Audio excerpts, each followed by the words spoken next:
From the fake noobs on alt accounts to the clutch kings who always save the day, I've put together 10 more types of Rivals players that you've definitely run into, so we can see which ones are top tier and which ones make the game a little bit more toxic. Make sure to comment which one you are, and without further ado, let's get straight into it. Starting off with the trash talkers. These have got to be the biggest rage baiters in the whole world. It's like the only thing they can do is complain.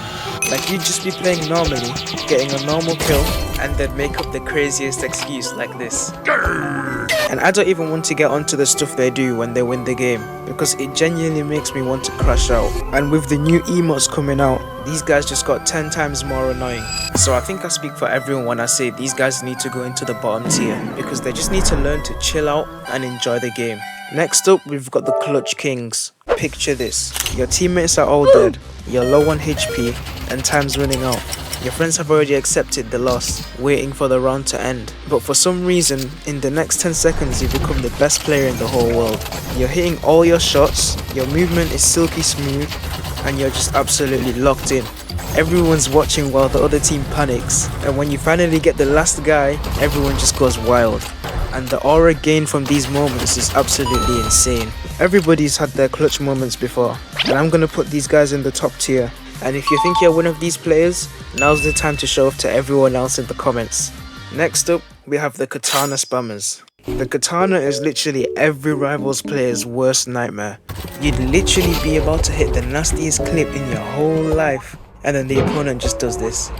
I would have been so cooked if I shot this guy right here. These guys are really annoying to play against, but I have to come clean and admit that this is my go-to playstyle whenever I'm versing a controller or mobile player. But you got to do what you got to do to win against auto shoot. So I think I'm just going to put them in this tier, because I'd say they're actually a pain to queue with, but I also use Katana a lot myself. Next up, we have the pay-to-win players. I know I've talked about the two types of pay-to-win players in part 1, but I forgot to mention that there's actually a third type.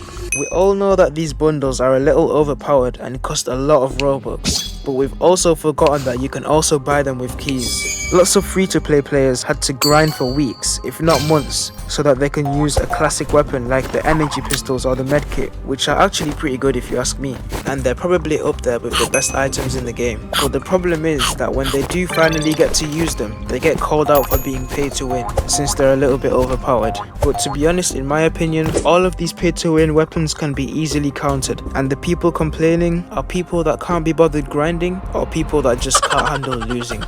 So me personally, I'd put them in the mid tier, because you can easily counter these, but if you still think it's too overpowered, then it might just be a skill issue, not gonna lie. That brings us on to the 5th type of Rivals player, which is the lag monster. These guys are actually really good at their game, but for some reason they have the craziest lag known to mankind. This could be due to a bunch of reasons. They might have low FPS, their Wi-Fi might not be the best, or they might just have a potato PC. But we all know that Rivals has some issues in itself, and I know I'm not the only one that's having this issue. So hopefully somehow Muzzy finds out about this server bug, and hopefully one day he can fix the Rivals servers so we can all play on lower ping again. But in terms of teammates, it's really hard to play when your teammates on 5000 ping. Alright, enough of that. Now we have to get serious, because this one is about the fake noobs. So we all know about the alt accounts in Rivals. You guys think you're really sneaky playing on your Rivals alt accounts with your super high win streaks, pretending to be a noob, but underneath that bacon hair, you're one of the best players in the game, just collecting clips for a montage. And the worst thing about it is that we can't prove whether you're on an alt account or not. But best believe, when we do catch you on your alt account, well, there's not really much we can do, because we're probably still gonna get cooked. And if I'm being honest, I've played on an alt account before. But besides that point, you've got to feel a little bit bad for those new players who just queue into what seems to be a normal game of Rivals,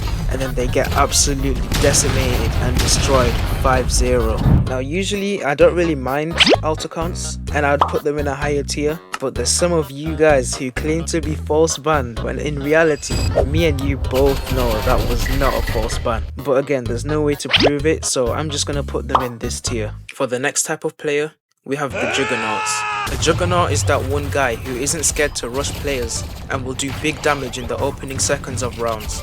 You usually see these players using a flamethrower, a shotgun, a battle axe to do extra damage, and especially the warhorn or chainsaw, so that they can waste no time in damaging the enemy players.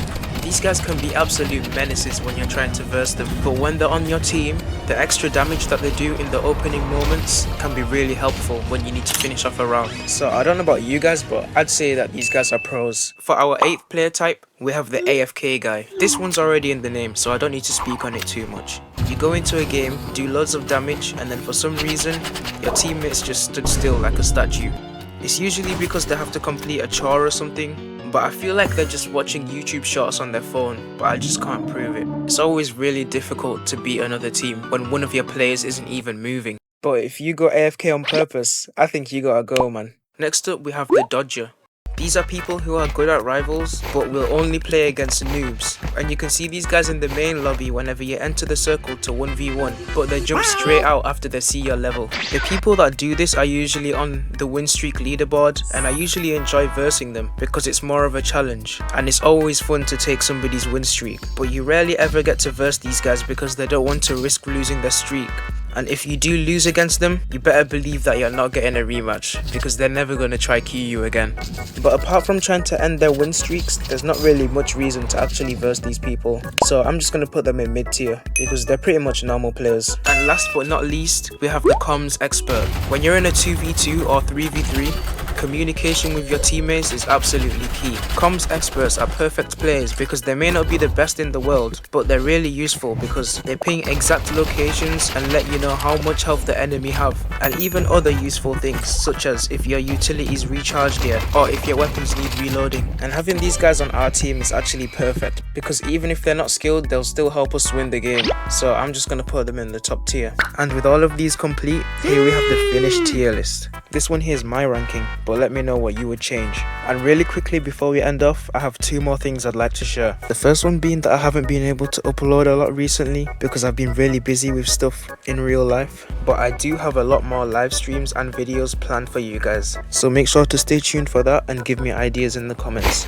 And the second one is that I've actually launched my own Discord server, which should be linked in the comments below, and by joining you'll be entered into opportunities to win prizes and also events, and it's also just a place where we can just all talk and chill. But anyways, that is the end of the video. Make sure to like and subscribe, and I'll catch you guys in the next one.